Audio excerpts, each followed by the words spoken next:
What could be easier than lean-to camping?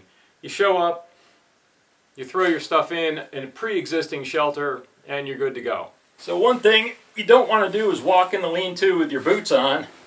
They're going to have mud and sand and all kinds of stuff on them. You don't want that on your floor where you're going to be sleeping. Take them off, tuck them under the lean-to. They'll be safe and dry and wonderful down there. I've never had anything happen to them. I know some folks worry about critters getting to them. They could, I suppose, but I've never had anything happen to my boots when they've been tucked under the lean-to. If you're really worried, you can stick them up on the very edge there.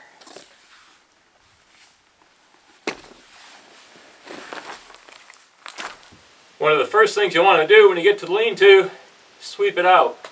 They always get dirt and dust, and at this time of year, a lot of leaves blowing into the lean-to.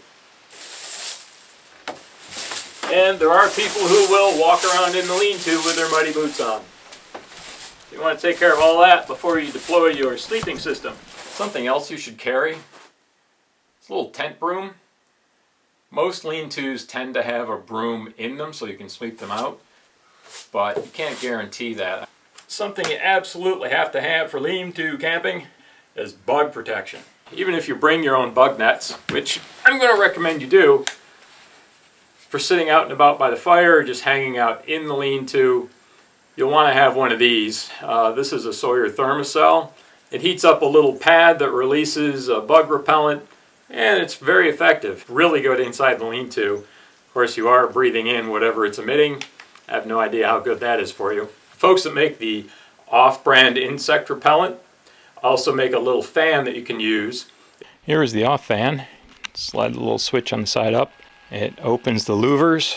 It allows the fan to blow the insect repellent out through the pad. See, this is quite a bit smaller than the Thermocell. Uses 2 AAA batteries. That is 3.35 ounces, 95 grams. The Thermocell is 169 grams, or 5.95 ounces. We have these freestanding bug nets now. They're really great. There's a fiberglass rod in there. It's pretty much self-deploying. Keep your face away from it. Oop. Ah. And it just springs open.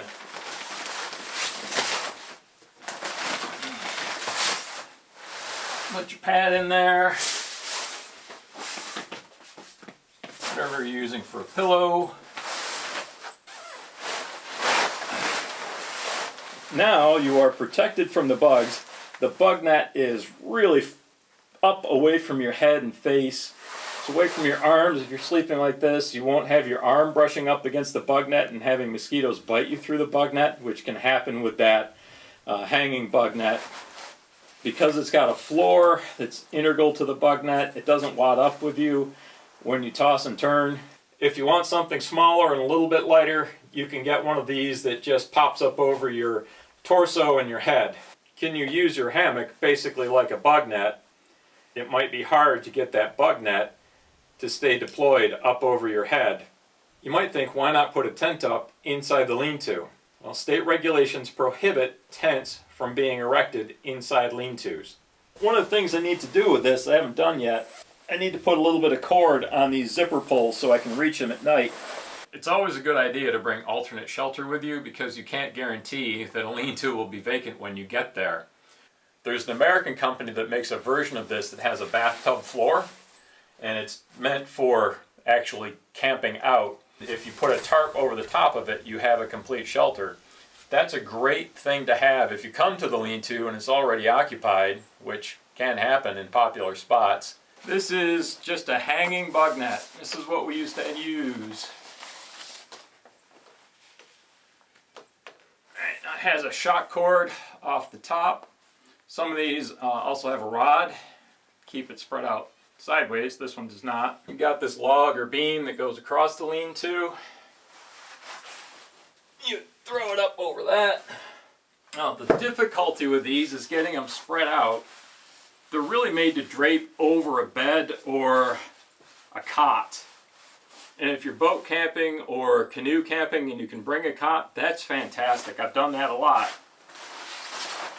Okay, so you get underneath it, hang it over top of you, pull it over your head. Now you'd have your sleeping bag or quilt in here too. Kind of tuck it around the bottom and tuck it in around the top of your quilt and your pillow. And now you're under it, but it's not really up off your head. If your arms are exposed, they can press up against it. If you toss and turn a lot at night, this thing's going to get wadded up pretty quick. It's not going to stay draped over you. You have to fuss with it all night long. It doesn't really stay up off your face. Those mosquitoes are going to be right here. They're going to be buzzing around right around your head, and you're not going to wonder, inside the bug net? Is it outside the bug net? It's just a disconcerting sound. So, and then if you get up in the middle of the night to pee, getting back underneath them is always a little bit difficult. And if that beam is not located pretty close to your head, that's also a problem. If it's a little bit farther forward, getting them to hang back over your head, that's a difficulty. Grab it kind of on the curves. Twist it together. Twist it together again. And it'll slide into this. That'll keep it from going sproing. And then I'll slide it into the, whoa, like that. Very likely to go sproing. Then I'll slide it into the stretch pocket on my pack. So if I'm in a lean-to and it's windy and rainy, won't I get wet? Probably not. I've never gotten wet camping in a lean-to, even during some pretty good storms. However, it's a good idea to bring a tarp with you so you can tarp over the front of the lean-to.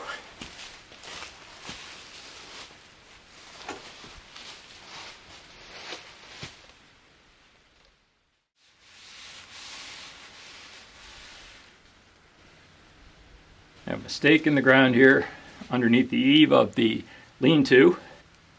I like to use war bonnet tarp ticks on my stakes because they make it so easy to attach the line to the tarp and the stake.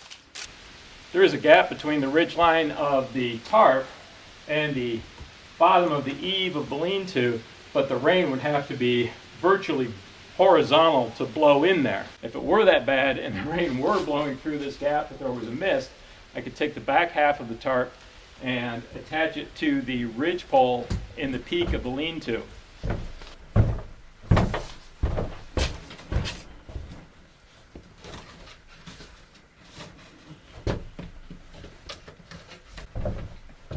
Now, any rain that came between the eave of the lean-to and the front of the tarp, the ridge line of the tarp, just hit this and roll right out.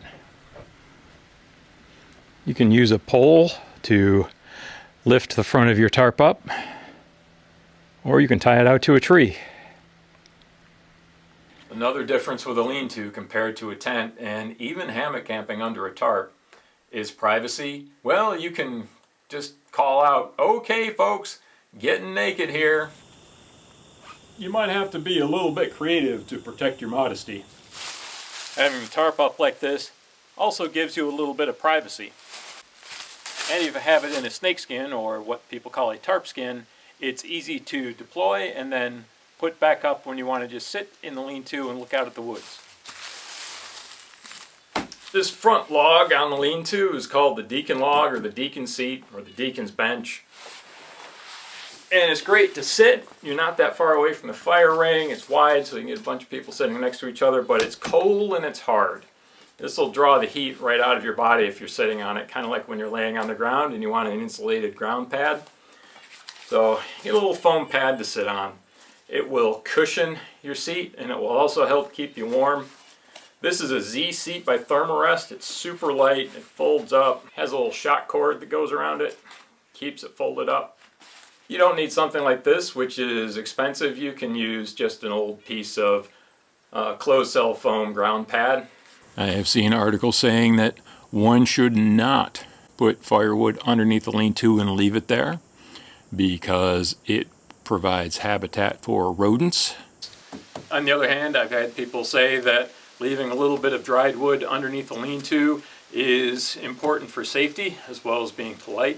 If somebody comes along and they're in a dire situation where they're hypothermic, it's cold and wet, they've got some dry wood with which they can get a fire going very quickly. I found this mouse-chewed oatmeal packet sitting in this lean-to. I have a feeling this was a way bigger factor in attracting mice and other animals into the lean-to compared to a little pile of firewood underneath the lean-to. Because they're completely open, you'll often get little visitors, little deer mice. If you leave your pack on the ground, you might hear them trying to get into your pack. So just take your rope or your strap, whatever you're using, put it over the beam. If it's a rope, you can use a bowline or whatever knot you like. Now that's secured. Tie a marlin spike hitch, put a bite in the line, and tip the bite back up so it's in front of the running line. Take your spike, your stick, or your tent stake, slide it behind the line. Now you have a toggle. Just take the hand loop on your pack, slide it through the toggle.